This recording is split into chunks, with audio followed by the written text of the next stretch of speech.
السلام علیکم ورحمۃ اللہ۔ محترم ناظرین، عرفہ کے دن کی خاص دعا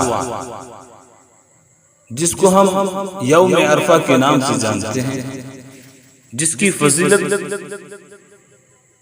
یوم عرفہ کے دن دعا کی جو فضیلت ہے، رسول اللہ صلی اللہ علیہ وسلم نے فرمایا خیر الدعاء دعاء یوم عرفہ وخیر ما قلت انا والنبیون من قبلی لا الہ الا اللہ وحده لا شریک له له الملک وله الحمد وهو على كل شيء قدیر۔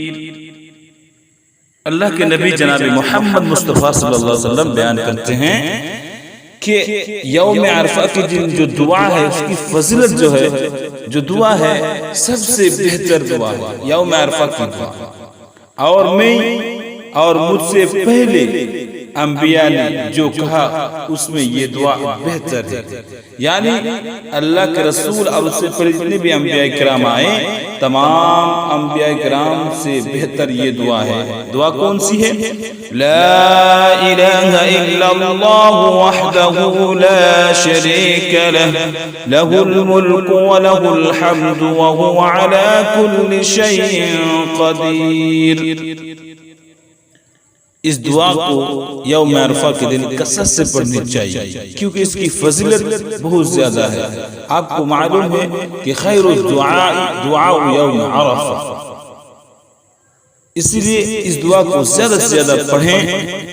لا الہ الا اللہ وحدہ لا شریک لہ لہ الملک ولہ الحمد وہو علی کل شیء قدیر۔ لا الہ الا اللہ وحدہ لا شریک لہ لہ الملک ولہ الحمد وہو علی کل شیء قدیر۔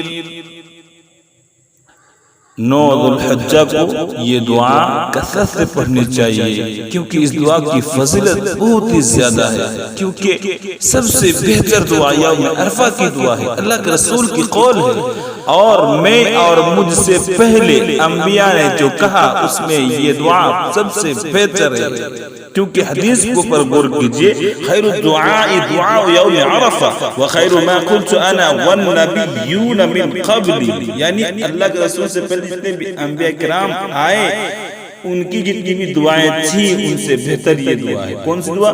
لا الہ الا اللہ وحدہ لا شریک لہ لہ الملک ولہ الحمد وہو علی کل شیء قدیر۔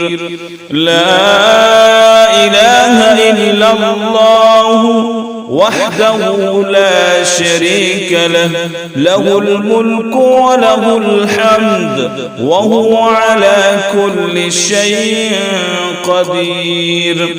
لا الہ الا اللہ وحدہ لا شریک لہ لہ الملک ولہ الحمد وہو علی کل شیء قدیر۔